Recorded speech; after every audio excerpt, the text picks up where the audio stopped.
Welcome viewer, I am Murugan S. This video tutorial describes how to disable or stop Spotify's automatic startup on Windows 10. Click 3 dots, Edit, Preferences.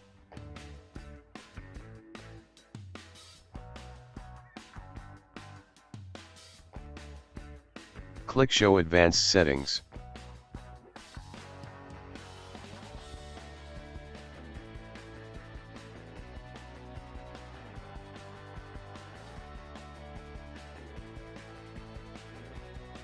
Select No, under Startup and Window Behavior.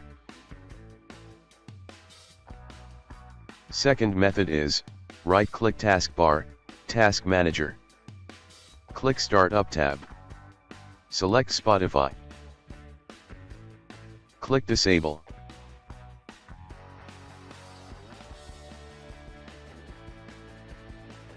I hope this video tutorial helps to you.